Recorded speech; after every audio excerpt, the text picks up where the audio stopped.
അല്ലാഹു സുബ്ഹാനഹു വ തആല ലോകത്ത് ഭക്ഷണം റിസ്ക് വീതിച്ചു കൊടുക്കുന്ന ഒരു സമയമാണ് രാവിലെ സമയം, പ്രഭാത സമയം. ആ ഒരു പ്രഭാത സമയത്ത് മനുഷ്യരാകുന്ന നമ്മൾ ആവർത്തിച്ച് ഇനി പറയുന്ന 6 തെറ്റുകൾ ചെയ്യുകയാണെങ്കിൽ നമ്മുടെ ജീവിതത്തിൽ ഒരിക്കലും സന്തോഷമുണ്ടാവില്ല. നമ്മുടെ ജീവിതത്തിൽ എപ്പോഴും നഷ്ടങ്ങൾ മാത്രമായിരിക്കും. നഷ്ടങ്ങൾ മാത്രം നമ്മുടെ ജീവിതത്തിൽ കൊണ്ടുവരുന്ന 6 ദുശ്ശീലങ്ങൾ, പ്രഭാതത്തിൽ മാത്രം നമ്മൾ ചെയ്യുന്ന 6 തെറ്റുകൾ ഇനി മുതൽ ഒഴിവാക്കണം. അള്ളാഹു അതിന് തൗഫീഖ് തരട്ടെ. ഏതൊക്കെയാണ് ആ 6 തെറ്റുകൾ, എങ്ങനെയൊക്കെയാണ് അത് ഒഴിവാക്കേണ്ടത്, വിശദമായി ഇൻഷാ അള്ളാഹ് ഇന്നത്തെ ക്ലാസ്സിൽ നമുക്ക് പഠിക്കാം. അതോടൊപ്പം തന്നെ പ്രഭാത സമയത്ത്, രാവിലെ സമയത്ത് ഈ ഒരു ദിക്ർ പറഞ്ഞാൽ അല്ലാഹു സുബ്ഹാനഹു വ തആല അവനിക്ക് കൊടുക്കുന്നത് ഉഹുദ് മലയോളം വലിപ്പമുള്ള ഒരുപാട് നേട്ടങ്ങളാണ്, ഒരുപാട് പ്രതിഫലങ്ങളാണ്. ഉഹുദ് മലയെന്ന് പറഞ്ഞാൽ ഒരുപാട് നേട്ടങ്ങൾ നമുക്ക് അല്ലാഹു തആല തരും പ്രഭാത സമയത്ത് ഒരു ദിക്ർ പറഞ്ഞാൽ. മാത്രമല്ല കടലിൻ്റെ നുരയോളം തെറ്റുകൾ ചെയ്തിട്ടുണ്ടെങ്കിലും അല്ലാഹു തആല അതെല്ലാം പുറത്തു തരുന്നതാണ്. ഏതാണ് ആ ദിക്ർ? ഇൻഷാ അല്ലാഹ് ഇന്നത്തെ നമുക്ക് ക്ലാസ്സിൽ പഠിക്കാം. അവസാനം വരെ വീഡിയോ കാണണേ, മറ്റുള്ളവർക്ക് എത്തിച്ചു കൊടുക്കണേ. അല്ലാഹു അനുഗ്രഹിക്കട്ടെ. ആമീൻ. അസ്സലാമു അലൈക്കും വറഹ്മത്തുള്ളാഹി. ബിസ്മില്ലാഹി വൽഹംദുലില്ലാഹി വസ്സലാത്തു വസ്സലാമു അലാ റസൂലില്ലാഹി വഅലാ ആലിഹി വസ്വഹ്ബിഹി അജ്മഈൻ. അമ്മാ ബഅദ്. സ്നേഹ, ബഹുമാന, ആദരവുകൾ കൊണ്ട് അനുഗ്രഹീതരായ എൻ്റെ ശബ്ദം കേൾക്കുന്ന, നമ്മുടെ ക്ലാസ്സിൽ സ്ഥിരമായി പങ്കെടുക്കുന്ന എൻ്റെ ഉമ്മമാരെ, ഉപ്പമാരെ, സഹോദരി സഹോദരന്മാരെ, ഇന്ന് നമ്മൾ പറയുന്നത് നമ്മൾ രാവിലെ എഴുന്നേറ്റ ഉടനെ ചെയ്യുന്ന ചില കാര്യങ്ങൾ, പ്രത്യേകിച്ച് 6 തെറ്റുകൾ നമ്മൾ ചെയ്യാറുണ്ട്.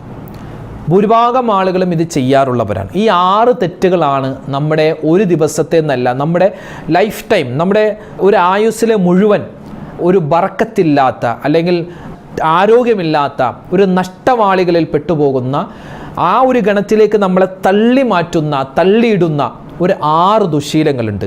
ഈ 6 ദുശ്ശീലങ്ങൾ നമ്മൾ മാറ്റിയേ മതിയാകൂ. അള്ളാഹു തൗഫീഖ് തരട്ടെ. ആമീൻ. രാവിലെ എന്നതിന് വളരെ പ്രാധാന്യമുണ്ട്. പരിശുദ്ധമായ ഇസ്ലാമിൽ അല്ലാഹു സുബ്ഹാനഹു വ തആല വളരെയധികം പ്രാധാന്യത്തോടുകൂടി മുസ്ലിമീങ്ങൾക്ക് നൽകിയിട്ടുള്ള ഒരു സമയമാണ് പ്രഭാത സമയം. മുസ്ലിമീങ്ങൾക്കെന്നല്ല, എല്ലാവർക്കും രാവിലെയാണ്. എല്ലാ പക്ഷികളും മൃഗങ്ങളും അവർ ആരും രാവിലെ കിടന്നുറങ്ങാറില്ല. ഭൂരിഭാഗം പക്ഷികൾ, ഇപ്പോൾ രാത്രി ഇരപിടിക്കുന്ന പക്ഷികളുണ്ട്, അവർ പകലെന്താ ഉറങ്ങും, രാവിലെ ആയാൽ കിടന്നുറങ്ങാറുണ്ട്. അങ്ങനെയല്ല, ഭൂരിഭാഗം പക്ഷികളും മൃഗങ്ങളൊക്കെ രാത്രി കിടന്ന് ഉറങ്ങുകയും പ്രഭാതത്തിൽ എഴുന്നേക്കും. പ്രഭാതത്തിൽ എഴുന്നേറ്റ് അവയുടെ ഇരക്ക് വേണ്ടി ഇരപിടിക്കാനും അതുപോലെ തന്നെ ഭക്ഷണം തേടാനൊക്കെ പോകുന്ന ജീവികളാണ്. കാരണം അവർക്ക് അല്ലാഹു തആല വിധിച്ചിട്ടുള്ള ഭക്ഷണം, റിസ്ക്, അത് രാവിലെ തന്നെ പോകണം എന്നവർക്കറിയാം. ഇപ്പോൾ നമ്മുടെ വീട്ടിലുള്ള ആട്, പശുവിനെയൊക്കെ നമ്മൾ കെട്ടിയിട്ടത് കൊണ്ടല്ലേ. കെട്ടിയിട്ടില്ലായിരുന്നുവെങ്കിൽ, നമ്മളെ രാവിലെ നമ്മുടെ പശുവിനെ, ആടിനെ നമ്മൾ കെട്ടിയിട്ടില്ല എങ്കിൽ അവൾ എന്ത് ചെയ്യും? രാവിലെ എഴുന്നേറ്റ് അവകൾ പുല്ല് തേടാൻ ഇറങ്ങും. അല്ലാതെ നമ്മളെപ്പോലെ കിടന്നുറങ്ങൂല. പുല്ല് തേടാൻ, എവിടെയാണോ കഴിക്കാനുള്ളത് അങ്ങോട്ട് ഇറങ്ങും. പക്ഷികൾ അവകളെന്താണ്, പ്രഭാത സമയത്ത് അവരുടെ കൂട് വിട്ടിറങ്ങുകയാ. എങ്ങോട്ടാണെന്നറിയില്ല, അവകൾ ഇങ്ങനെ ഇറങ്ങുകയാ. എവിടെയാണോ അള്ളാഹു റിസ്ക് വിധിച്ചിട്ടുള്ളത് അവകൾ അവിടെ ചെല്ലുമെന്നാണ്. അപ്പോൾ പ്രഭാത സമയം എന്നുള്ളത് ബർക്കത്തുള്ള സമയമാണ്. നബി സല്ലല്ലാഹു അലൈഹി വസല്ലം തങ്ങൾ ദുആ ചെയ്തു, അല്ലാഹുമ്മ ബാരിക് ലി ഉമ്മത്തി ഫീ ബുകൂരിഹാ. പടച്ചവനെ, എൻ്റെ സമുദായത്തിന് നീ എന്ത് ചെയ്യണം? പ്രഭാതങ്ങളിൽ നീ ബർക്കത്ത് കൊടുക്കണേ. ഫിസ് സ്വബാഹി ബർക്കത്ത് എന്ന രാവിലെ സമയത്തിന് വലിയ ബർക്കത്തുണ്ട്. പക്ഷേ പല ആളുകളും 6 തെറ്റുകൾ ആവർത്തിച്ച് ഇതിങ്ങനെ സ്ഥിരമായി ചെയ്യുന്നത് കൊണ്ട് അവരുടെ ജീവിതത്തിൽ ഒരു തരത്തിലുള്ള ബർക്കത്തുമില്ല, ഒരു തരത്തിലുള്ള ഖൈറുമില്ല എന്ന് നമുക്ക് കാണുവാൻ സാധിക്കും. അല്ലാഹു തആല ഇനി പറയുന്ന ഈ 6 തെറ്റുകളും ജീവിതത്തിൽ ഉണ്ട് എങ്കിൽ അതൊക്കെ മാറ്റാനുള്ള തൗഫീക്ക് നമുക്ക് തന്ന് അനുഗ്രഹിക്കുമാറാവട്ടെ. ആമീൻ. ഒന്നാമത്തെ തെറ്റ്, നമ്മൾ അറിഞ്ഞോ അറിയാതെയോ ചെയ്യുന്ന ഒന്നാമത്തെ ഒരു അബദ്ധം, തെറ്റാണ്.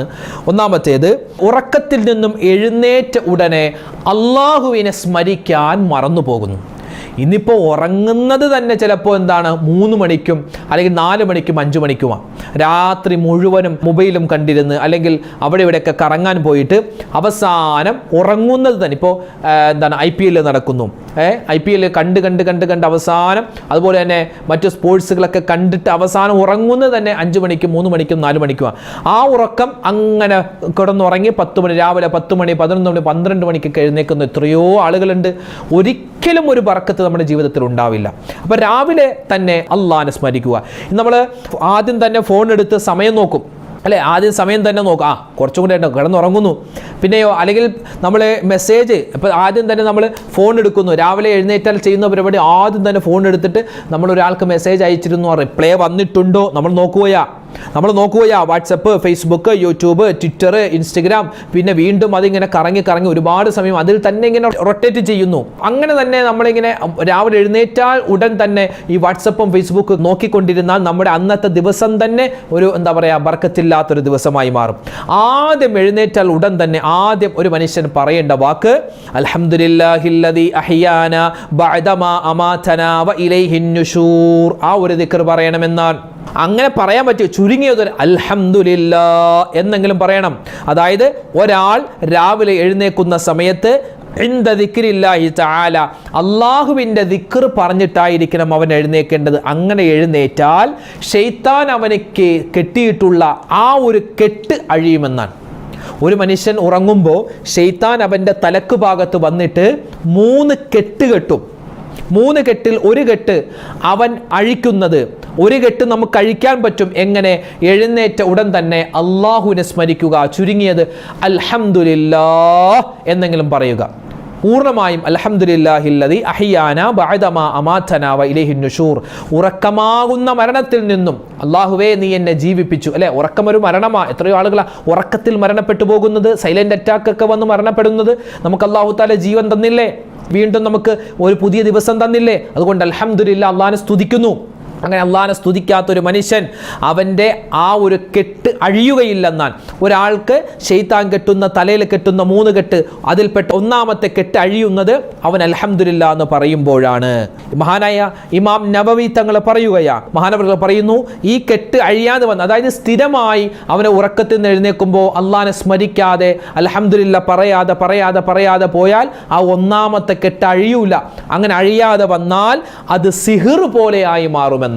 പല ആളുകൾ പറയാറുണ്ട്, ഉസ്താദേ ഒരുപാട് ഓതാറുണ്ട്, യാസീൻ ഓതുന്നു, സൂറത്തുൽ വാക്കിയ ഓതുന്നു, അതോതുന്നു, ആയത്തുൽ കുർസി ഓതുന്നു, അങ്ങനെ ചെയ്യുന്നു, ഇങ്ങനെ ചെയ്യുന്നു, എല്ലാം ചെയ്യുന്നുണ്ട്, എന്നിട്ടും എൻ്റെ രോഗം മാറുന്നില്ല, സിഹിർ മാറുന്നില്ല, പ്രയാസം മാറുന്നില്ല, സങ്കടം മാറുന്നില്ല, നഷ്ടമാണ്, കഷ്ടമാണ് എന്നൊക്കെ പറയാറുണ്ട്. എന്തേ കാരണം? ഉറക്കത്തിൽ നിന്ന് എഴുന്നേൽക്കുമ്പോൾ അവൻ പറയുന്നില്ല എന്ത്? അള്ളാഹനെ സ്മരിക്കുന്നൊരു വാക്ക്. ഇനി അത് പറഞ്ഞു നോക്കി. നമ്മൾ ഉറക്കത്തിൽ നിന്ന് എഴുന്നേറ്റ ഉടൻ തന്നെ അൽഹംദുലില്ലാഹില്ലദീ അഹ്യാനാ ബഅദമാ അമാതനാ വ ഇലൈഹിൻ നുശൂർ, അല്ലെങ്കിൽ ചുരുങ്ങിയത് അൽഹംദുലില്ലാ എന്നെങ്കിലും പറയിൻ. എന്താവും? 1-ാമത്തെ കെട്ടഴിയും. നമ്മുടെ പ്രയാസങ്ങൾ പതിയെ മാറുന്നത് നമുക്ക് കാണാൻ പറ്റും. ഇനിയോ 2-ാമത്തെ കെട്ട് അഴിയുന്നത് എപ്പോഴാ? അവൻ വുളു എടുക്കുമ്പോഴാ. സുബഹി നമസ്കാരത്തിന് വേണ്ടി വുളു എടുക്കുന്ന സമയത്ത് 2-ാമത്തെ കെട്ടും അഴിയുന്നു. 3-ാമത്തെ കെട്ടഴിയുന്നത് അവൻ സുബഹി നമസ്കാരം ഖളാ ആക്കാതെ നിസ്കരിക്കുമ്പോഴാണ് 3-ാമത്തെ കെട്ടും അഴിയുന്നത്. ആ 3 കെട്ടും അഴിഞ്ഞാൽ അവൻ്റെ അന്നത്തെ ദിവസം അത് ബർക്കത്തിലാണ്, റാഹത്തിലാണ്, ഖൈറിലാണ്, സന്തോഷത്തിലാണ്, എല്ലാവിധത്തിലുള്ള സമാധാനത്തിലുമാണ്. അല്ലാഹു തആല തൗഫീഖ് തന്ന് അനുഗ്രഹിക്കട്ടെ. ഇനി ഒരാള് രാവിലെ പ്രഭാതത്തിൽ ചെയ്യുന്ന 2-ാമത്തെ തെറ്റെന്ന് പറഞ്ഞാൽ സുബഹി നമസ്കാരം ഖളാ ആക്കുന്നു എന്നതാണ്. പല ആളുകളും ഖളാ ആക്കുന്നത് പോയിട്ട് നിസ്കരിക്കാറ് പോലുമില്ല. പിന്നെയല്ലേ ഖളാ ആക്കുന്നത്? നിസ്കരിക്കാറ് പോലുമില്ല. എന്തൂട്ട് സുബഹി, വേറെ പണിയില്ല എന്നൊക്കെ പറയുന്ന ആളുകളുണ്ട്. നിസ്കാരത്തെ വളരെ ലാഘവത്തോടുകൂടി എന്തൂട്ട് നിസ്കാരം, അതൊന്നും കുഴപ്പമില്ലടാവേ എന്നൊക്കെ പറയുന്ന ആളുകളുണ്ടെങ്കിൽ മനസ്സിലാക്കിക്കോ, ഇസ്ലാമിൽ നിന്ന് തന്നെ പുറത്താണ്. പിന്നെ മുസ്ലിമാണെന്നുണ്ട് വെറും പേര് മാത്രമേ മുസ്ലിമുള്ളൂ.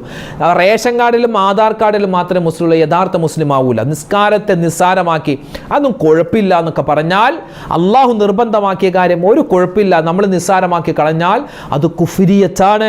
അത് നമ്മൾ ദീനിൽ നിന്ന് തന്നെ പുറത്തു പോകാൻ സാധ്യതയുണ്ട്. അതുകൊണ്ട് അങ്ങനത്തെ വർത്തമാനമൊന്നും പറയരുത്. ഒരു മനുഷ്യൻ സുബഹി നമസ്കാരം ഖളാ ആക്കിയാൽ അത് അന്നത്തെ അവൻ്റെ നഹ്സുള്ള ദിവസമാണ്. അത് എന്താണ്? അശുഭ ലക്ഷണമാണ്. ചില ആളുകൾ പറയും, എൻ്റെ പൊന്നുസ്താദ് ഞങ്ങളൊക്കെ എത്രയോ ദിവസം സുബഹി ഖളാ ആക്കിയിട്ടുണ്ട്, എന്നിട്ട് ഞങ്ങൾക്കൊരു കുഴപ്പമില്ലല്ലോ, ഞങ്ങൾക്ക് കച്ചവടമൊക്കെ നല്ല റാഹത്താണെന്നൊക്കെ പറയാറുണ്ട്. നമ്മൾ ഒരു ദിവസം സുബഹി നമസ്കാരം ഖളാ ആക്കിയാൽ അന്നത്തെ ദിവസം ബർക്കത്തില്ല. നബി തങ്ങൾ പറഞ്ഞ ഹദീസ.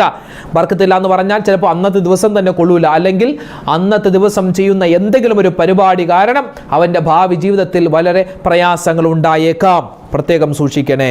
അള്ളാഹിൻ്റെ സഹായം ഉണ്ടാവില്ല, ബർക്കത്തുണ്ടാവില്ല.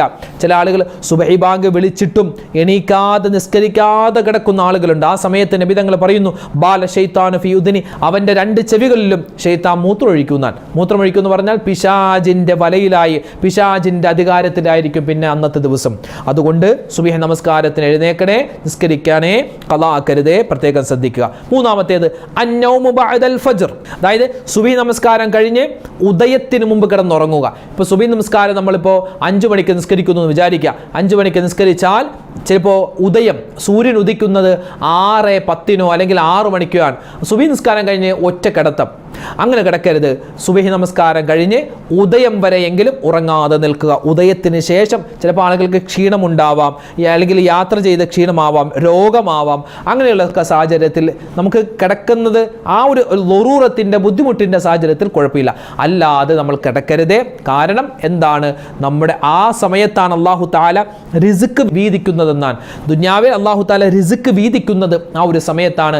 ആ സമയത്ത് കിടന്നുറങ്ങിയാൽ ബർക്കത്തുണ്ടാവില്ല, ബുദ്ധി കുറയും, ആരോഗ്യം ക്ഷയിക്കുമെന്നൊക്കെ ഇന്ന് നമ്മുടെ സയൻസ് തന്നെ, ഇന്ന് നമ്മുടെ ശാസ്ത്രം തന്നെ നമുക്ക് പറഞ്ഞു തരുകയാണ്.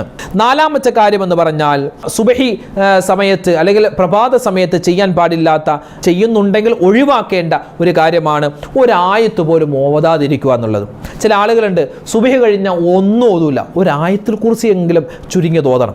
ഒരായത്തുൽ കുർസി അല്ലെങ്കിൽ ലൗ അൻസൽന, അല്ലെ, ഒരു മനുഷ്യൻ സുബഹി നമസ്കാരത്തിന് ശേഷം ലൗ അൻസൽന, അല്ലെ, സൂറത്തുൽ ഹശ്റിന്റെ അവസാനത്തെ ആയത്തുകൾ ലൗ അൻസൽന ഹാദൽ ഖുർആന എന്ന് തുടങ്ങുന്ന ആയത്ത് അവസാനം വരെ ഓതിയാൽ, ഒരു പ്രാവശ്യം തന്നെ ഓതിയാൽ മതിയടോ.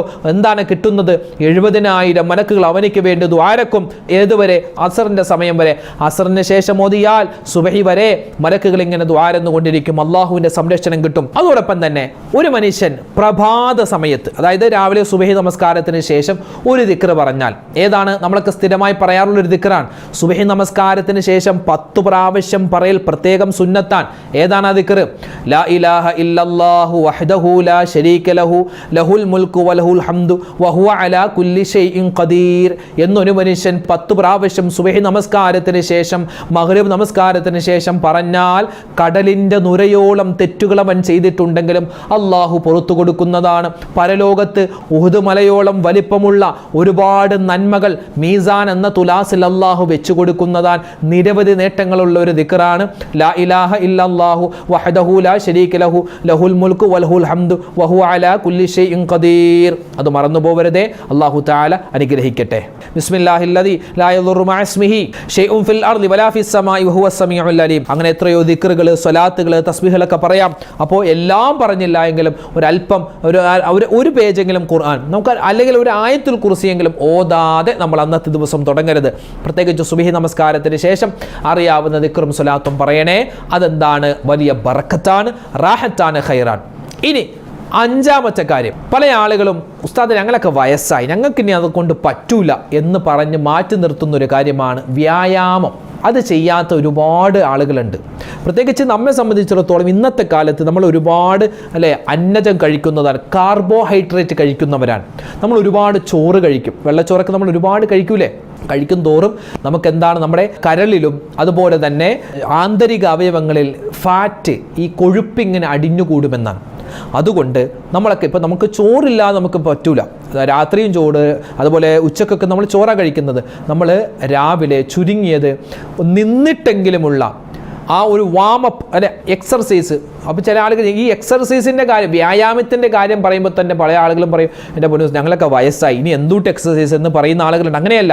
നബി സല്ലല്ലാഹു അലൈഹി വസല്ലം തങ്ങളുടെ സുന്നത്ത് കൂടി നബി തങ്ങൾ എന്താണ് ആരോഗ്യം സംരക്ഷിക്കുമായിരുന്നു. എന്താണ്? ഭക്ഷണത്തിലൂടെയും അതല്ലാത്ത രൂപത്തിലും നബി തങ്ങൾ ആരോഗ്യ സംരക്ഷണം നടത്തിയിരുന്നു. നമുക്കിപ്പോൾ ഏത് വയസ്സുള്ള ആളുകൾക്കും, എത്ര വയസ്സായ ആളുകൾക്കും ചെയ്യാൻ പറ്റിയ എക്സർസൈസുകളുണ്ട്, അല്ലേ? തല ഇങ്ങനെ നേരെ പിടിച്ച്, അപ്പോൾ നമ്മൾ ഇരുന്നിട്ട്, കസേരയിൽ ഇരുന്നിട്ടാവാം. നമ്മുടെ ഉമ്മമാരൊക്കെ അടുക്കളയിൽ രാവിലെ തന്നെ ജോലിക്ക് കയറും. ഞങ്ങൾക്കൊന്നും എക്സർസൈസ് ചെയ്യാൻ പറ്റില്ല ഉസ്താദ്, ഞങ്ങൾ ഈ ജോലി തന്നെ എക്സർസൈസ് ആണെന്നൊക്കെ പറയുന്ന ആളുകളുണ്ട്. എന്തുമാവട്ടെ, വളരെ സിമ്പിളായി ഏത് പ്രായക്കാർക്കും ചെയ്യാൻ പറ്റിയ, ഇന്ന് ഡോക്ടർമാരൊക്കെ പറയുന്ന ഒരു എക്സർസൈസാണ്, വ്യായാമമാണ്. ഒന്ന് നമ്മുടെ തല ഇങ്ങനെ പിടിച്ചിട്ട് ഇങ്ങനെ ഒന്ന് വട്ടത്തിൽ കറക്കുക, ഇങ്ങനെ കറക്കുക, പിന്നെ ഇങ്ങോട്ട്. ഇതെന്താണ്? നമുക്കൊരു എക്സസൈസ്. ഇത് നമ്മൾ നിസ്കാരത്തല്ലേ, അസ്സലാമു അലൈക്കും വറഹ്മത്തുള്ളാഹി, അസ്സലാമു അലൈക്കും, അല്ലേ? ആ എക്സർസൈസ് തന്നെയാണ്. അതിങ്ങനെ നമ്മൾ ചെയ്യുക. പിന്നെ നമ്മുടെ ഈ സ്ട്രെച്ച് ചെയ്യാന്ന് പറയും, ഇങ്ങനെ കൈ ഇങ്ങനെ മുകളിലേക്ക് ഉയർത്തി അങ്ങനെ കാണിക്കുക. നമ്മൾ ഉറക്കത്തിൽ നിന്ന് എഴുന്നേൽക്കുമ്പോൾ ഇങ്ങനെ കാണിക്കൂലേ, അതും എന്താണ് നമ്മുടെ ശരീരത്തിനൊരു പുഷ്ടി നൽകാൻ, ശരീരത്തിന് ആരോഗ്യം നിലനിർത്താൻ പറ്റിയ ഒരു വ്യായാമമാണ്. പിന്നെ രണ്ട് കൈയും ഇങ്ങനെ മുന്നിലേക്കും അതുപോലെ തന്നെ പിന്നിലേക്കും ഇങ്ങനെ കറക്കുക. അതുപോലെ തന്നെ നമ്മുടെ വയറിൻ്റെ ഭാഗം ഇങ്ങനെ മുന്നിലേക്കും പിന്നിലേക്കും കറക്കുക. കാലിൻ്റെ ഭാഗം, ഒരു ഭിത്തിയിൽ ഇങ്ങനെ നമ്മൾ പിടിച്ചിട്ട് ഭിത്തിയിൽ ഇങ്ങനെ പിടിച്ച് ഒരു കാല് പൊക്കി ഇങ്ങനെ നമ്മുടെ കറക്കുക. ഞാൻ കാണിച്ചു തരേണ്ട കാര്യമില്ല, ഇപ്പോൾ നമുക്ക് നിങ്ങൾക്കൊക്കെ അറിയാം വ്യായാമം ചെയ്യാൻ. അതുപോലെ തന്നെ ഇപ്പോൾ നമ്മുടെ ഫോണിലൊക്കെ എടുത്തു നോക്കിയാൽ എത്രയോ വ്യായാമം അല്ലേ, എത്രയോ എക്സർസൈസിൻ്റെ വീഡിയോകൾ നമുക്ക് കാണാൻ പറ്റും യൂട്യൂബിലൊക്കെ.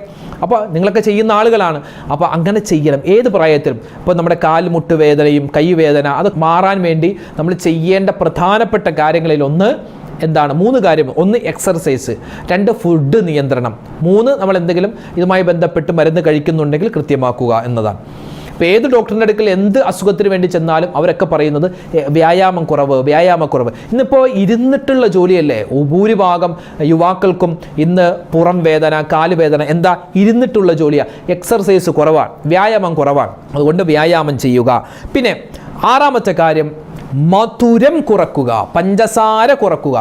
നമ്മൾ രാവിലെ തന്നെ നല്ല പഞ്ചസാര ഇട്ട് നല്ല കട്ടൻ ചായ, സുലൈമാനി അല്ലെങ്കിൽ നല്ല പാൽ ചായ കുടിക്കുന്നവരല്ലേ അല്ലേ, അത് പരമാവധി അങ്ങോട്ട് ഒഴിവാക്കുക. ഉസ്താദ് ഒഴിവാക്കാറുണ്ടെന്ന് ചോദിക്കും. ഞാനിപ്പോൾ അത് ഒഴിവാക്കി വരിക. മധുരം വളരെ കുറക്കുക. ചോറ് ഇപ്പോൾ വളരെ കുറച്ചാണ് കഴിക്കാറ്. വീട്ടിലൊക്കെ ചെല്ലുമ്പോൾ കഴിച്ചു പോകാറുണ്ട്. അപ്പോൾ നമ്മൾ ചോറ് കഴിക്കുന്നത്, ഇപ്പോൾ ഒരു ഡോക്ടർ പറഞ്ഞത് നിങ്ങൾ ചോറ് കറിയാക്കിയും കറി ചോറാക്കിയും കഴിക്കുക. അതായത് ഇപ്പോൾ നമ്മൾ സാധാരണ ഒരു പ്ലേറ്റിൽ ചോറെടുത്താൽ ചോറ് ഒരുപാട് എടുക്കും, എന്നിട്ട് കറി കുറേശ്ശെ എടുക്കുന്നത്. അത് മാറ്റിയിട്ട് കറി ഒരുപാട് എടുക്കുകയും ചോറ് കുറേശ്ശെ എടുക്കുകയും ചെയ്യുക എന്ന്, അങ്ങനെ കഴിച്ച് ശീലിക്കുക. ആദ്യമൊക്കെ പ്രശ്നം ഉണ്ടാകും, പിന്നെ കുറേ നാൾ കഴിയുമ്പോൾ അത് ശീലമായിക്കോളും. നമ്മുടെ ആരോഗ്യത്തിന് നല്ലതാണ്. പിന്നെ പഞ്ചസാരയുടെ അമിതമായ ഉപയോഗം പാടില്ല. അങ്ങനെ എന്തെങ്കിലും പഞ്ചസാര നമുക്ക് മധുരമിട്ട് ചായ കുടിച്ചെന്ന് നമുക്ക് അങ്ങനെ ഒരു നിർബന്ധമുണ്ടെങ്കിൽ ഏതെങ്കിലും ഒരു സമയത്ത്, പ്രത്യേകിച്ച് രാവിലെ അല്ലാതെ വൈകിട്ട് മാത്രം ഒരല്പം പഞ്ചസാര ഇട്ട് ചായ കുടിച്ചാൽ മതിയാകുന്നതാണ്. കാരണം നമ്മുടെ വെളുത്ത വിഷമെന്നാണ് ഈ പഞ്ചസാരയെ പറ്റി പറയുന്നത്. അതുകൊണ്ട് നമ്മുടെ ആരോഗ്യം ക്ഷയിച്ചു പോവാൻ, എല്ലുകൾ നുരുമ്പിപ്പോകാൻ, പല്ലുകളുടെ ആരോഗ്യം ക്ഷയിക്കാൻ ഈ പഞ്ചസാര കാരണമാണ്. അതുകൊണ്ട് പഞ്ചസാരയുടെ ഉപയോഗം വളരെ മിതമാക്കുക എന്നല്ല, കുറക്കുക, അത് ഒഴിവാക്കുക, പഞ്ചസാര ഒഴിവാക്കുക. അത് നമ്മുടെ ആരോഗ്യത്തിന് നല്ലതാണ്. ഈ കാര്യങ്ങളൊക്കെയാണ് നമ്മൾ ശ്രദ്ധിക്കേണ്ടത്. ഇനിയും ഒരുപാട് കാര്യങ്ങളുണ്ട്, ഇൻഷാ അല്ലാഹ് മറ്റൊരു അവസരത്തിൽ പറയാം. അപ്പോൾ പ്രഭാത സമയത്ത് നമ്മൾ ഒഴിവാക്കേണ്ട 6 തരത്തിലുള്ള അബദ്ധങ്ങൾ, തെറ്റുകളാണ് നമ്മൾ പറഞ്ഞിട്ടുള്ളത്. അല്ലാഹു തആല ഇതൊക്കെ ഒഴിവാക്കി നമ്മുടെ ജീവിതം വളരെ സുരക്ഷിതവും റാഹത്തും സന്തോഷവുമാക്കാനുള്ള തൗഫീഖ് തന്ന് അനുഗ്രഹിക്കുമാറാവട്ടെ. ആമീൻ യാ റബ്ബൽ ആലമീൻ. നിരവധി പേര് ദുആരക്കാൻ പറഞ്ഞിട്ടുണ്ട്. ഇൻഷാ അല്ലാഹ് എല്ലാവർക്കും വേണ്ടിയൊക്കെ ദുആരക്കുന്നുണ്ട്. അല്ലാഹു തആല നമ്മുടെയൊക്കെ ദുആയിനെ സ്വീകരിക്കട്ടെ. എല്ലാവിധ ഖൈറും സലാമത്തും ബറക്കത്തും നമ്മുടെ ജീവിതത്തിൽ അല്ലാഹു തആല നിലനിർത്തി തരുമാറാവട്ടെ. അല്ലാഹു തആല നമ്മളിൽ നിന്ന് മരണപ്പെട്ടു പോയ എല്ലാവർക്കും മഗ്ഫിറത്തും റഹ്മത്തും നൽകട്ടെ. പ്രത്യേകം ഇന്നത്തെ ക്ലാസ്സിൽ ദുആരക്കാൻ പറഞ്ഞ ഒരുപാട് പേരുണ്ട്. അല്ലാഹു എല്ലാവരുടെയും എല്ലാ ഹലാലായ മുറാദുകളും ഹാസിലാക്കട്ടെ. നമ്മുടെ ആരോഗ്യം അല്ലാഹു നിലനിർത്തി തരട്ടെ. പിശാചിൻ്റെ കെണിവലയെ തൊട്ട് അല്ലാഹു കാക്കട്ടെ. ആമീൻ യാ റബ്ബൽ ആലമീൻ. അസ്സലാമു അലൈക്കും വറഹ്മത്തുള്ളാഹി വബറകാതുഹു.